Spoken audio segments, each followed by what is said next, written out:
안녕하세요.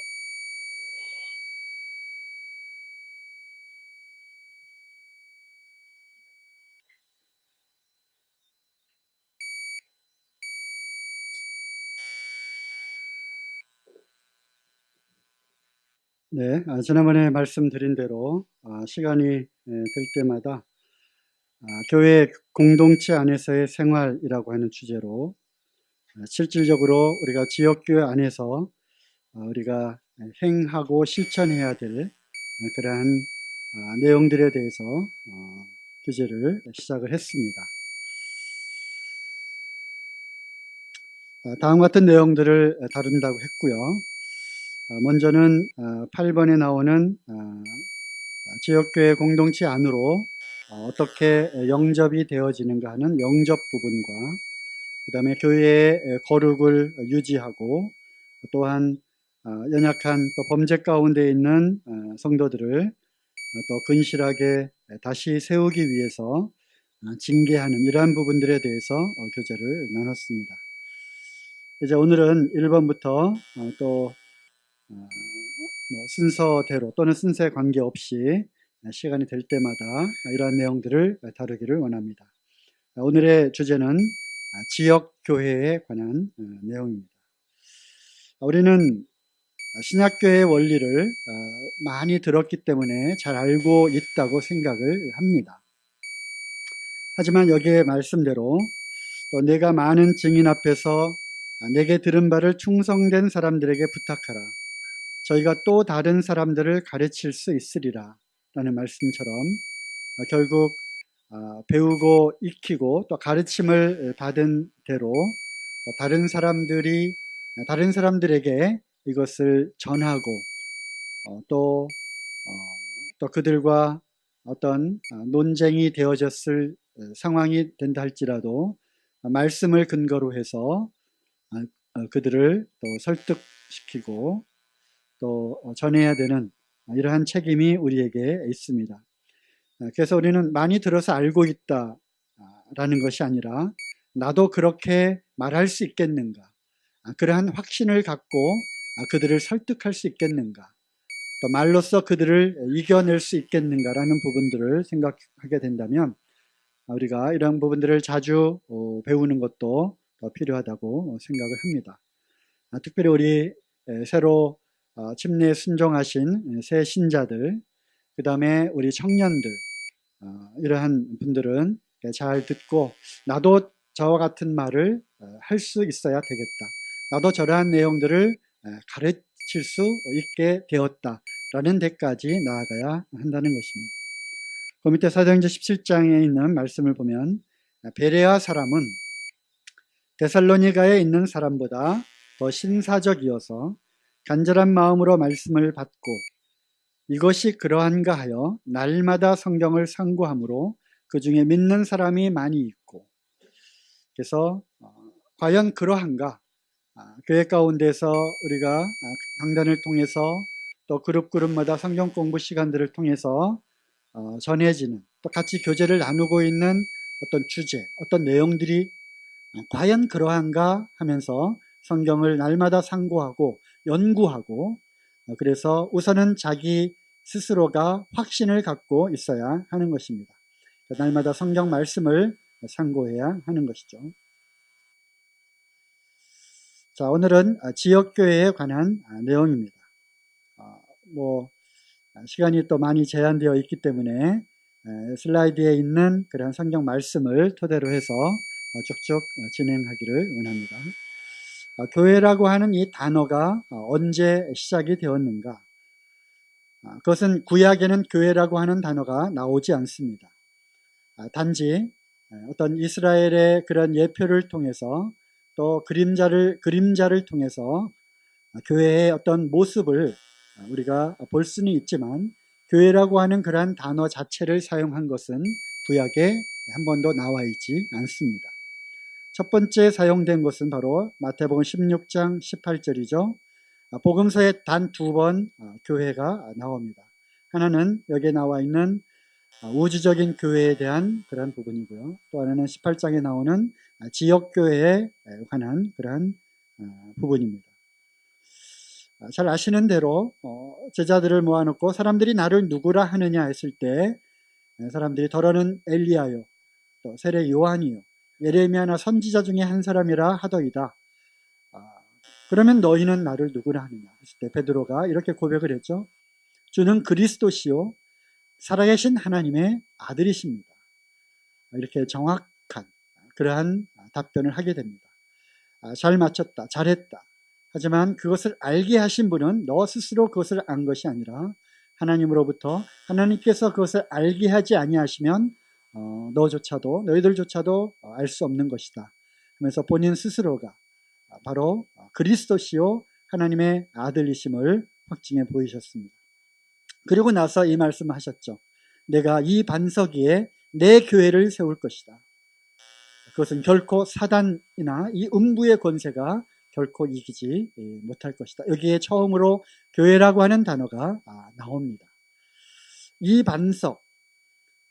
반석이라고 하는 그 헬라어는 페트라입니다. 아주 거대한 바위.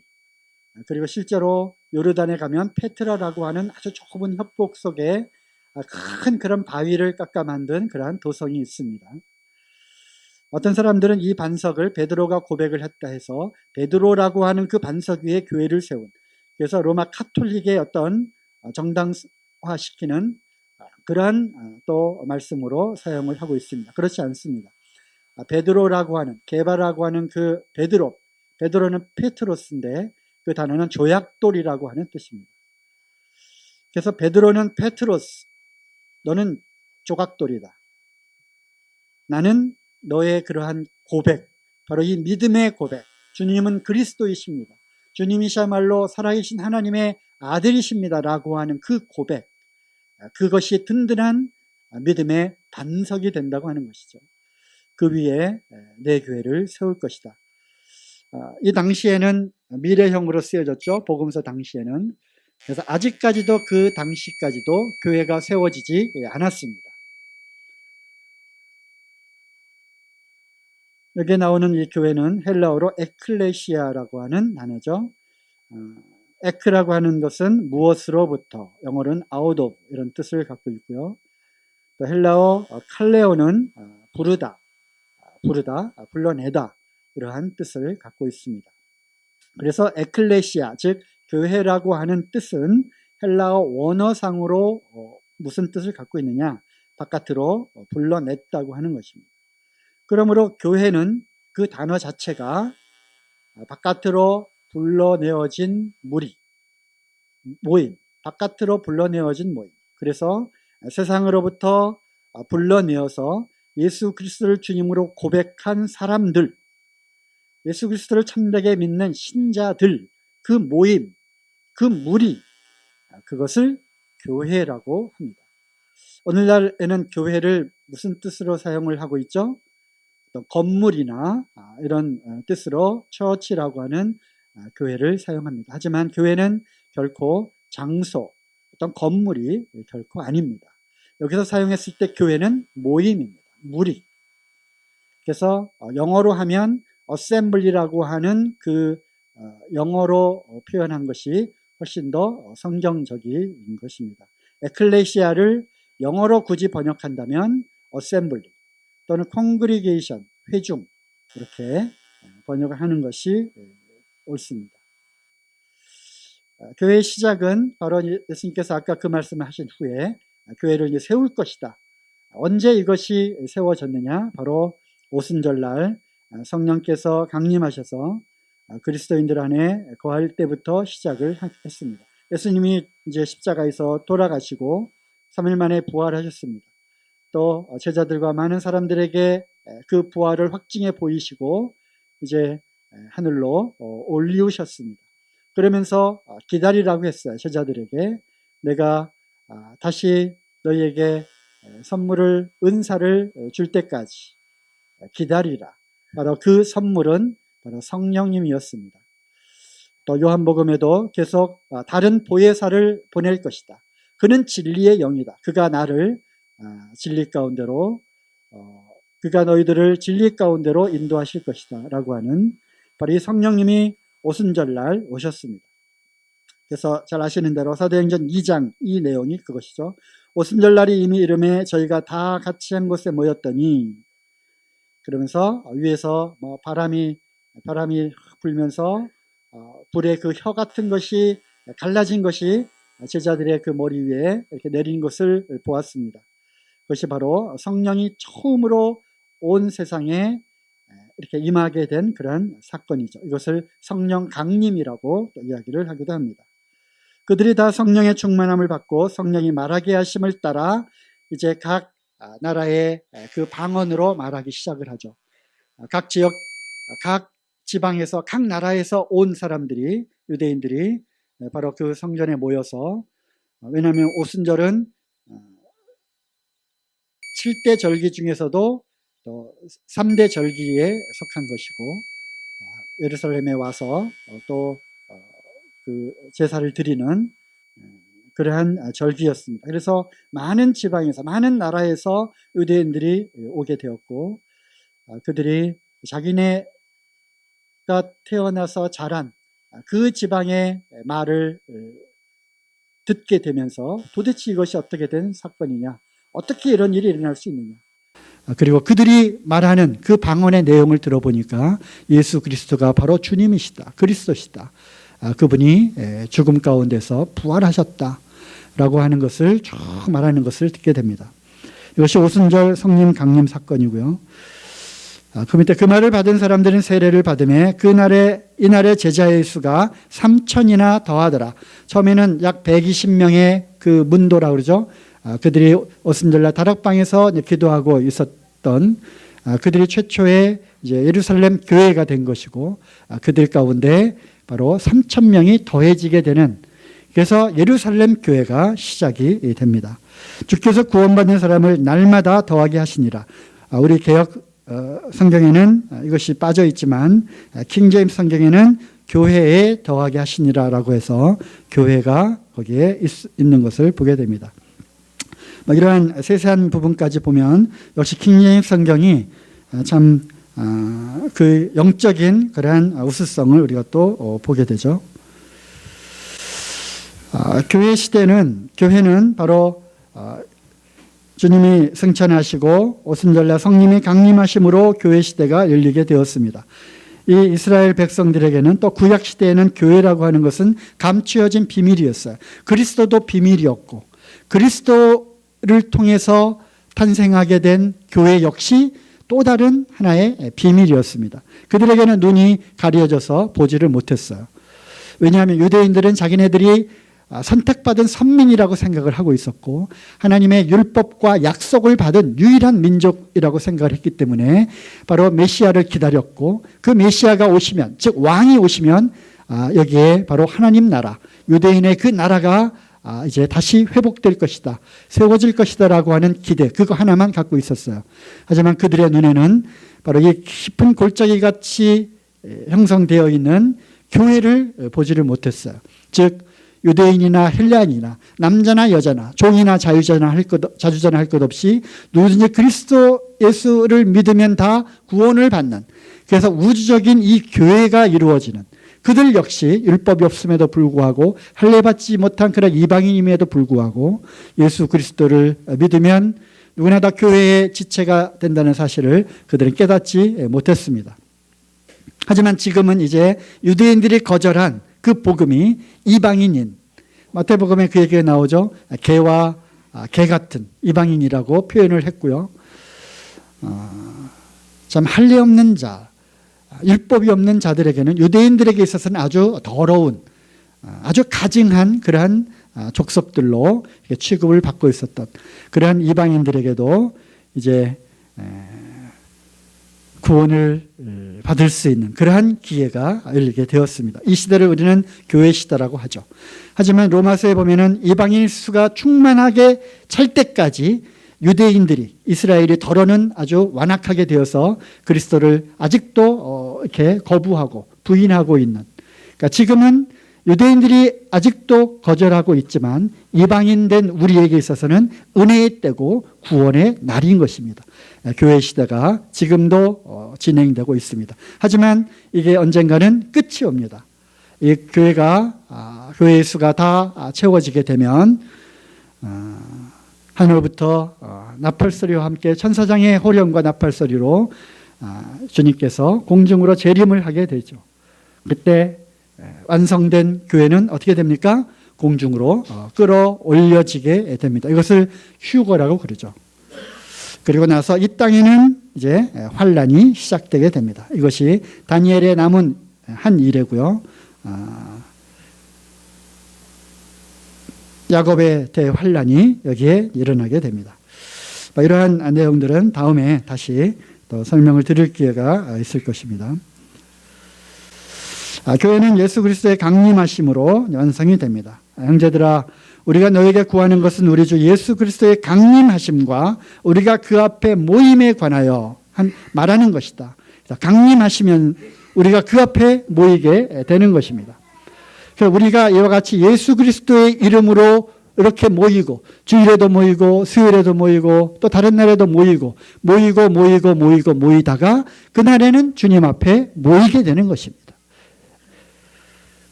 또 그때 인자의 징조가 하늘에서 보이겠고, 그때 땅의 모든 족속들이 통곡하며 그들이 인자가 구름을 타고 능력과 큰 영광으로 오는 것을 보리라. 예수님의 다시 세컨드 커밍이죠. 저가 큰 나팔소리와 함께 천사들을 보내리니 저희가 그 택하신 자들을 하늘 이 끝에서 저 끝까지 사방에서 모으리라. 이게 모임입니다. 모임. 이게 바로 교회인 것이죠. 그래서 이 우주적인 교회가 완성이 되어서 예수 그리스도와 함께 하늘에서 혼인잔치를 열게 되는 거죠. 신랑 되신 그리스도와 신부된 교회가 완전한 하나의 인격체로 완전한 하나가 완성이 되는 것입니다. 우리가 주의 말씀으로 너에게 이것을 말하노니 주 강림하실 때까지 우리 살아남은 자도 자는 자보다 결단코 앞서지 못하리라. 주께서 호령과 천사장의 소리와 하나님의 나팔로 친히 하늘로 쫓아 강림하시리니 그리스도 안에서 죽은 자들이 먼저 일어나고 먼저 무덤에 들어간 영혼은 하나님 품에 안겨 계실 그분들이 그 육체까지도 같이 부활해서 놀라운 하늘에 합당한 신령한 몸으로 변화되어서 일어납니다. 그 후에 우리 살아남은 자도 저희와 함께 구름으로 끌어올려, 이것이 이제 휴거라고 하는 단어죠. 캐치업, 영어로 캐치업, 끌어올려진다는 것입니다. 성경에는 휴거라고 하는 직접적인 단어가 없지만 이것을 지금은 보편적으로 그런 단어를 사용하고 있습니다. 어쨌든 성경적인 용어는 갑자기 낚아채워져서 공중으로 끌어올려지는 사건을 말하는 것입니다. 공중에서 주를 영접하라니 그리하여 우리가 항상 주와 함께 있으리라. 영원히 주님과 함께 이제 있게 됩니다. 교회가 완성이 되면 예수님이 다시 강림하실 때 교회가 하늘로 올라가게 되는 것입니다. 그러므로 교회의 시대는 그걸로 마감하는 것입니다. 끝인 것입니다. 남아있는 자들에게는 이제 무시무시한 하나님의 말씀을 거절한 그 대가, 하나님의 사랑을 거절한 대가, 하나님을 거짓말장애로 만들었던 그 처참한 대가를 이 땅에서 받게 되는 것이죠. 교회의 가치는 너희는 자기를 위하여 또는 온 양떼를 위하여 삼가라. 성령이 저들 가운데 너희로 감독자를 삼고 하나님이 자기 피로 사신 교회를 치게 하셨느니라. 잘 아시는 말씀이죠. 자기 피로 사신 교회. His own blood입니다. own blood예요. 바로 하나님 대신 예수 그리스도를 자기의 그 생명 대신 그분을 이 땅에 보내셨어요. 그래서 그 피를 흘려 하나님으로서는 죽을 수 없으되 인간으로 오신 그분, 육체를 입고 오신 그 하나님, 사람 모양으로 사람과 똑같이 혈과 육을 갖고 계신 그분은 피를 흘리시고 몸을 찢으실 수가 있었어요. 그분을 통해서 피값을 주고 교회를 사셨습니다. 계시록에도 이런 말씀이 있죠. 새 노래를 노래하여 가로되 책을 가지시고 그 인봉을 떼기에 합당하시도다. 일찍 죽임을 당하사 각 족속과 방언과 백성과 나라 가운데서 사람들을 피로 사서 하나님께 드리시고, 이 어린 양을 지금 찬미하고 있는 그런 장면입니다. 피로 샀어요. 피가 무엇입니까? 육체의 생명은 피에 있습니다. 피는 곧 생명입니다. 예수 그리스도 그 고귀하신 독생자, 유일하신 그 하나님, 그분의 생명을 들여서 리뎀션, 속죄했습니다. 속량했습니다. 대속을 했습니다. 죄에 매여 있던, 죄의 노예 생활을 하고 있었던, 본질상 죄의 진노의 자녀였습니다. 너희가 본래 죄의 종이었더니, 그 상태에서 사단의 노예에서 우리 스스로는 그 굴레를 벗어날 수 없었기 때문에 그 대가를 지불하고, 그 대가는 곧 생명입니다. 그 길밖에 없었어요. 그 생명, 그 피를 드리고 그 노예에서 우리를 영원히 해방시켜 주셨어요. 우리가 자유를 얻은 것입니다. 우리가 구원을 얻은 것입니다. 그만큼 교회는 가치가 있는 것입니다. 이 우주적인 교회, 또 그 우주적인 교회가 지역에서 모여있는 이 지역교회, 이 가치가 얼마나 소중한지 우리는 강조해도 지나치지 않다. 이런 영어식 표현이 있죠. 그죠? 네. 교회를 우습게 생각하면 안 되는 것입니다. 하나님이 유일하신 그 생명을 들여서 한 명씩 한 명씩 핀셋으로 마치 찝는 것처럼 여기 한 명, 여기 한 명, 여기에 또 잃어버린 양이 한 마리 있구나. 여기에 저기에도 울부짖고 있는 양이 있구나. 한 명 한 명을 찾으셔서 이와 같이 이곳에 모아 놓으신 것입니다. 그러므로 이 교회의 가치는 그 말씀에 있죠. 땅에 있는 성도는 존귀한 자니 나의 모든 즐거움이 저에게 있도다. 하나님의 모든 즐거움은 바로 이 교회 가운데 있는 거예요. 그 불꽃이 이는 그 이글이글하는 그 눈동자로 교회를 주시하고 계시다고 하는 것입니다. 그러므로 교회는 하나님의 유일하신 독생자의 희생을 통해 얻은 하나님의 것입니다. 누구의 것입니까? 하나님의 것입니다. 하나님에게 속해 있는 것이 바로 교회라고 하는 것입니다. 그러므로 하나님의 모든 것입니다.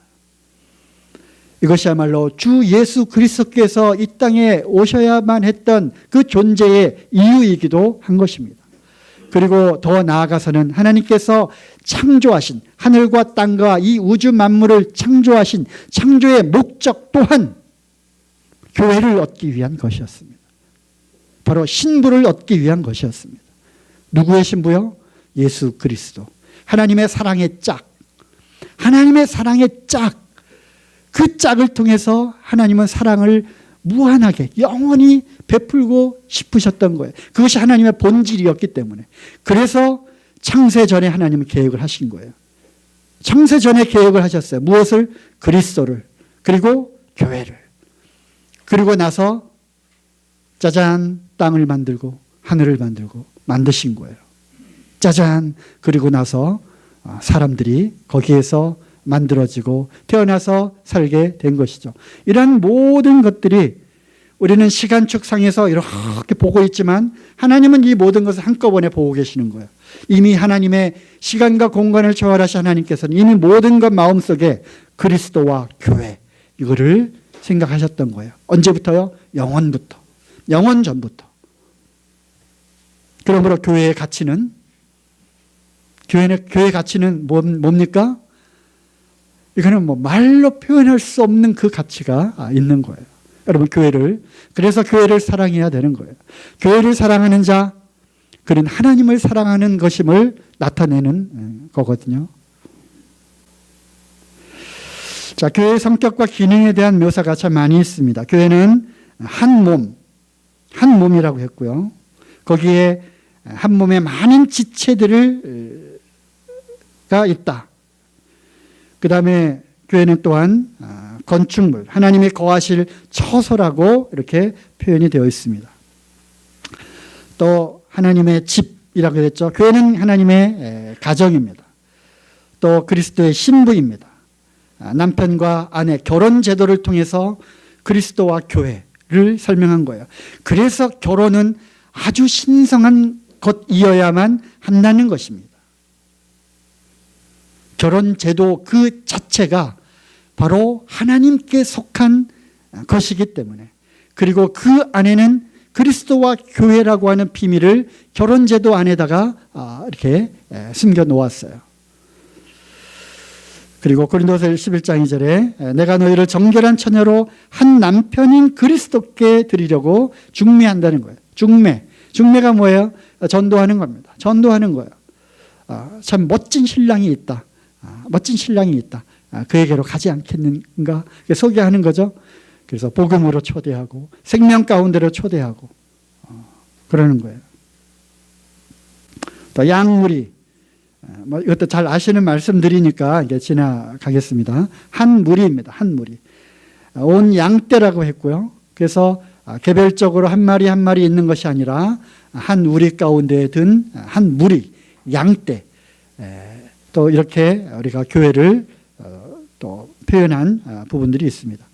또 한 세 사람, 이는 이 둘로 자기 안에서 한 세 사람을 지어 화평하게 하시고 또 세 사람을 입었으니 그래서 한 세 사람이라고 또 교회를 표현을 하고 있습니다. 이건 역시 우리 각자가 이전 것은 지나갔으니 보라 새 것이 되었도다. 그러니까 뉴 크리처, 그러니까 새로운 피조물, 그것으로 그치는 것이 아니라 이러한 새 거듭난 영혼들이 모여서 한 세 사람을 이루게 되는 것이죠.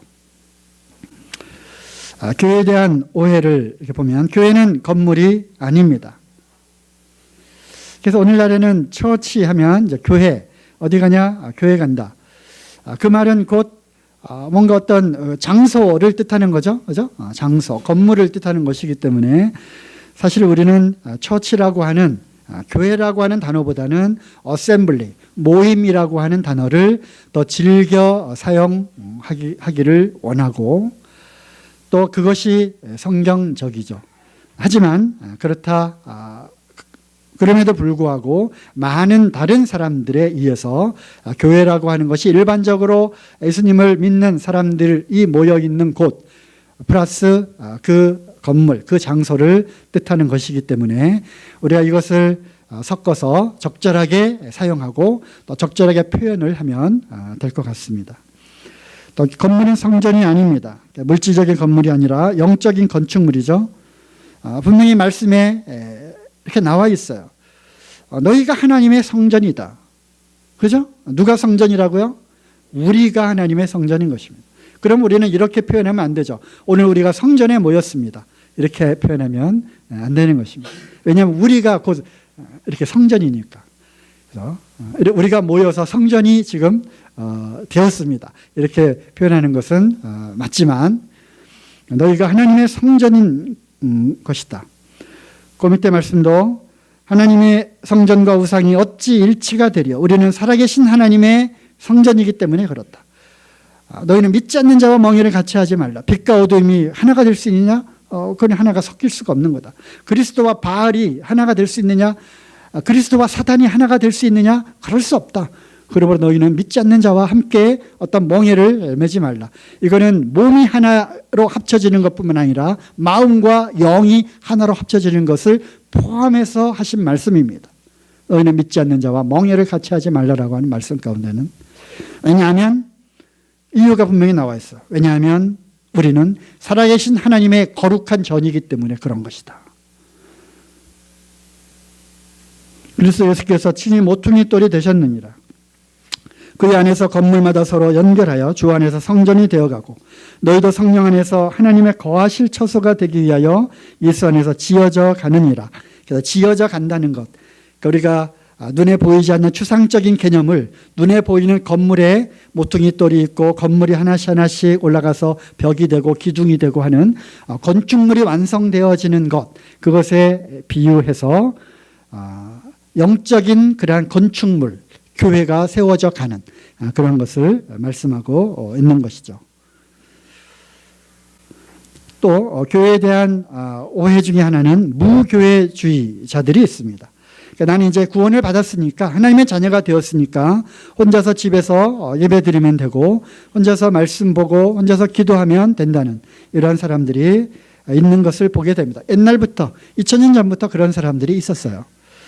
하지만 우리가 말씀을 보면 예루살렘 초대교회 당시 예루살렘 교회가 만들어졌을 처음으로 생겼을 당시 그들이 날마다 마음을 같이하여 성전에 모이기를 힘쓰고 그 당시 모일 수 있는 그 처소는 바로 예루살렘 성전이었어요. 거기에 사람들이 유대인들이 늘 거기에 모이던 그런 습관처럼 그들이 거기에 모였습니다. 어쨌든 마음을 같이하여 그들은 모였습니다. 또 히브리서 10장 25절에 점점 그 어떤 고난과 핍박이 오게 되니까 그들을 두려워했던 유대인들, 그리스도인 유대인들에게 히브리서를 통해서 hold fast, 견고히 하라, 굳게 하라, 마음을 굳게 하라라고 하는 그 말씀을 계속 주시는데 그 중에 히브리서 10장 25절에 모이기를 피하는 어떤 사람들의 습관과 같이 하지 말라. 목숨을 다해서 모이라는 것입니다. 오직 권하여 그날이 가까움을 볼수록 더욱 그리하자. 그래서 함께 모이는 것이 얼마나 중요한가를 거듭거듭 말씀을 하고 계십니다. 지역교회 또는 지역 모임에서 하나님을 섬기며 그리스도를 배우고 피차 권면하여 세워주고 서로 보호하며 돌아보면서 성령 안에서 서로 교제하도록 섭리하신 것입니다. 삼위의 하나님을 배우는 것입니다. 하나님 아버지를 우리가 섬기는 것이고요. 또 성자 예수 그리스도를 우리가 배우는 것입니다. 진리 되신 그 그리스도를 우리가 이 모임을 통해서 교회를 통해서 우리가 피차 서로 배우는 것입니다. 가르치는 것입니다. 또 함께 세워주고 연약한 자를 서로 세워주고 또 훈계하고 권면하고 그래서 든든히 세워져 가느니라. 세워져 가는 것입니다. 혼자 떨어져 있으면 무슨 교회가 세워집니까?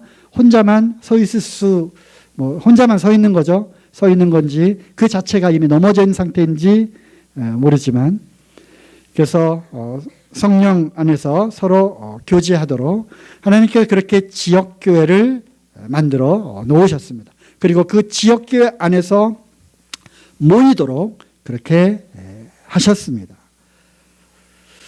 그 다음에 교회에 대한 오해로서 또 분파주의, 교파주의가 있죠.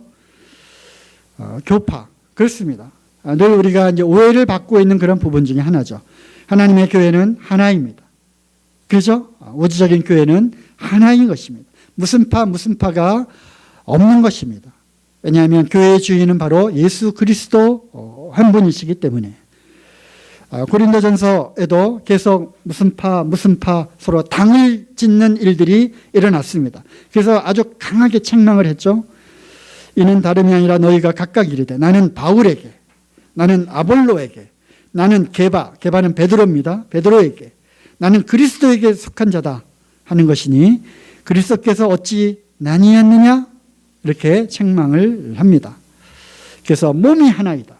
그리고 교회의 주인은 한 분, 주권자는 예수 그리스도 한 분이시다 하는 것을 말하게 됩니다. 이런 것을 이렇게 또 읽어보면 되겠죠. 너희가 각각 이르되 나는 장로교에 속했다. 나는 감리교에 속했다. 아니다. 나는 순복음에 속했다. 어찌 교회가 이렇게 나뉠 수가 있겠습니까? 우리는 누구에게 속한 것이 아닙니다. 이따 말씀드렸죠. 우리는 형제교회다. 형제파다. 그것도 아닌 것입니다. 누구에게 속해 있는 것입니까? 바로 주 예수 그리스도에게 속해 있는 것입니다. 이제 오랜 그런 전통 가운데 사람들이 이제 장로교를 신임합니다. 말씀을 신뢰하는 것이 아니라 오랫동안 장로교의 그 안에 우리가 그 장벽 안에 들어와 있기 때문에 안전하다. 또 인정을 받는다. 어딜 교회 다녀요? 무슨 파예요? 장로교에 다녀요. 그래요? 그러면 뭔가 그 인정을 받는, 이단이 아니구나. 인정을 받는 그러한 그 교리적인 그 안에 갇혀 있다고 하는 것이죠. 하지만 우리가 교회사를 보면, 그래서 교회의 역사도 우리가 배워야 되는 거예요. 교회사, 많이들 아시죠? 몇 년 전에도 했었는데 다음에 또 다시 기회가 되면 또 한번 해보도록 하겠습니다. 그래서 루터의 교리를 따르고 웨슬레의 교리를 따르고 또 누구의 무슨 어떤 목사의 그런 교리를 따르고 성경을 신뢰하기보다는 그들이 만들어 놓은 책, 그들의 교리, 그들의 신앙서, 그 교본 그거를 따르는 거예요. 그래서 그것이야말로 사람의 계명으로 교훈을 삼아 가르치니 나를 헛되이 경배하는도다 하였느니라. 그러니까 사람의 계명을 따를 거냐, 오래된 그 교파의 교단의 가르침을 따를 것이냐, 아니면 오직 유일하신 하나님의 말씀만을 따를 것이냐. 종교개혁을 할 때 그랬어요. 종교개혁을 할 때 솔라 그라시아, 오직 은혜다. 솔라 피데, 오직 믿음이다. 솔라 스크립투스, 오직 말씀이다. 솔라 크리스투스, 오직 그리스도다. 솔라 데오 글로리아, 오직 하나님의 영광이다. 오직 성경 말씀, 오랜 그런 카톨릭과 성공회와 이러한 것에서 개혁을 할 때 외쳤던 거예요. 성경으로 돌아가자. 그래서 남들이 어떻게 하던, 또 오랜 동안 그들이 그렇게 하여 왔을지라도 성경이 아니면 아닌 겁니다. 그는 사람의 계명을 오랫동안 쫓아왔던 거예요. 우리의 기준은 무엇입니까? 바로 성경입니다. 하나님의 말씀입니다. 너희가 하나님의 계명, 하나님의 말씀은 버리고 사람의 유전을 지키느니라. 그래서 우리는 이러한 분파주의를 배격합니다. 어떤 분들은 이제 오해를 하죠. 그러니까 이 분파주의는 결국 그 꼭대기에 누가 있느냐? 그 당회가 있어요. 당회. 당회장이 있죠. 그래서 그 교단을 대표하는 사람, 노회가 있고요. 그리고 심지어는 이 노회의 인정을 받지 않으면 거기서 거기서 이제 쫓겨나고요. 그러면서 무슨 세금 혜택도 못 받고 여러 가지 그 어떤 어쨌든 그런 규제로 이렇게 잡아놨어요. 그들 안에 낙지 못하도록. 그리고 어떤 교단은 또 중앙에서 지시합니다. 이 목사 저쪽으로 가. 이 목사 이제 2년 됐지? 저쪽으로 가. 이런 데도 있다 하더라고요. 그죠? 또 우리가 지역교회를 배우면 아시겠지만 지역교회는 서로 독립적인 것입니다. 독립적인 것입니다. 그러면서도 서로 지역교회들 간의 상호 연합된 교류가 필요한 것입니다. 안 그러면 외골수로 갈 수 있기 때문에, 그래서 서로 건전한 교제와 연합적인 교류가 필요합니다. 우리 지역교회, 바로 우리 잠실 지역교회는 어떠한가? 잠실 지역교회는 고유의 지역교회 자체의 그러한 자율적인 특징이 있어요. 독립적인 그러한 모임인 것입니다. 하지만 그럼에도 불구하고 우리가 서로 교제하고 있는 다른 지역 교회들 간에 또 상호 교류와 교제와 연합을 또 우리가 하고 있습니다. 하지만 그렇다고 해서 우리 모임에 당회장이 있는 것이 아닙니다. 그렇죠? 그리고 어느 지역교회가 어느 지역교회를 이래라 저래라 할 수 있는 권한이 또한 없는 것입니다. 그러므로 우리가 그러면 지금 교파, 이 분파주의에 있는 사람들, 이 사람들이 이야기하는 교회관, 교회의 진리, 우리가 그러한 것들에서 우리가 상당히 많은 것을 잘 분별해서 같이 공유할 수 있는, 받아들일 수 있는 것과 결코 그렇지 아니한 것, 이건 오랜 그런 전통에서 인한 것, 사람의 계명에서부터 나온 것, 그래서 우리가 잘 분별해야 할 것입니다. 또 우리는 형제교회가 아닙니다. 왜냐하면 교회의 기원과 소유의 입장에서 본다면 하나님의 교회라고 분명히 성경에 나와 있습니다. 또 교회의 주권자는 그리스도입니다. 그래서 우리가 주 예수 그리스도를 고백을 하죠. 그래서 그리스도의 모든 교회, 여기서 분명히 이 교회의 주권자, 소유격이잖아요. 그리스도임을 분명히 말씀하고 계십니다. 교회의 구성과 성격의 면에서 보면 모든 성도의 교회, 그래서 교회의 구성원은 다 성도들이 되어 있는 것입니다. 어떻게 보면 모든 성도들이 하나하나 다 평등한 그러한 만인 제사장으로서 하나님께 각자 예배를 드리는, 여기에서 이제 어떤 이야기가 나올 수 있느냐?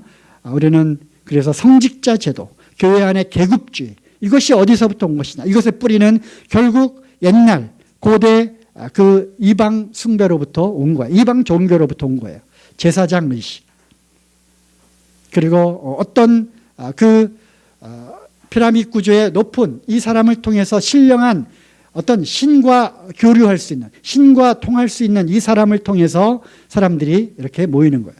이런 것들이 쭉 내려와서 오늘날까지도 마치 성직자를 통해서 하나님은 그에게만 어떤 특별한 권한을 주셨다라든지, 그를 통해서만 하나님을 만날 수 있다든지, 또 어떤 죄를 그를 통해서만 아뢰 가지고 사함을 받을 수 있다든지, 이러한 것들, 또 그러한 찌꺼기들이 또 오늘날 기성교회에도 들어와서 목사 제도를 통해서 또 많은 그러한 것들이 남아 있는 것입니다.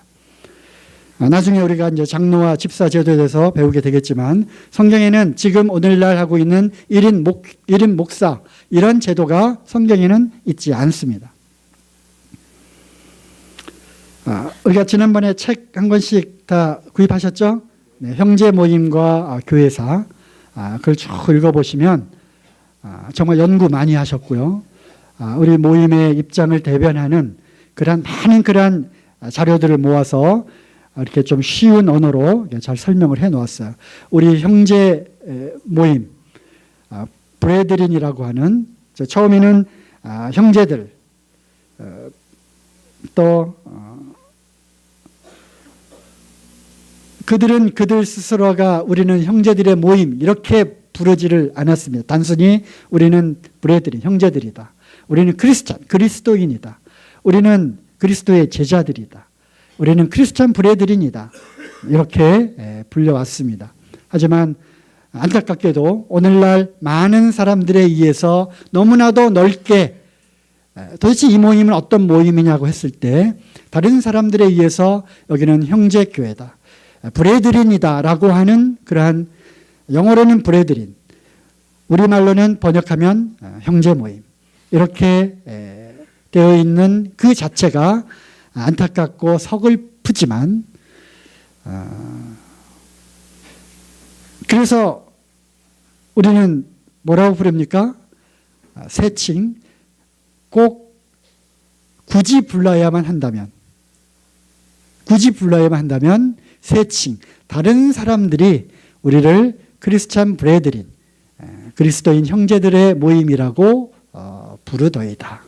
이렇게 이야기를 하면 되는 겁니다. 처음에는 많은 시도를 했죠. 여기 도대체 무슨 교회냐? 우리는 하나님의 교회입니다. 안상홍 하나님의 교회? 하나님의 교회잖아요. 성경적인 표현이잖아요. 그것도 아닌 것 같다. 우리는 그리스도를 섬기는 그리스도의 교회입니다. 아니, 그러면 그리스도를 섬기지 않는 교회도 있나? 그래서 뭐라고 해야 되나 고민을 많이 했어요. 우리는 아니다. 우리는 성경대로 하는 초대교회와 같다. 그럼 초대교회예요? 그것도 아니잖아요. 근데 뭐 부를 이름이 없는 거예요. 그래서 세칭, 다른 사람들에 의해서 그렇게 불리워지더이다. 우리 스스로는 결코 우리를 그렇게 불러달라고 한 적은 없지만, 우리는 크리스찬 브레드린이라고 이렇게 사람들에 의해서 불리워지더이다. 이렇게 하면 되겠습니다. 시간이 많이 갔는데, 이제 시작인데 큰일 나네. 갈수록 김기현 형제님 닮아가려고 그래요.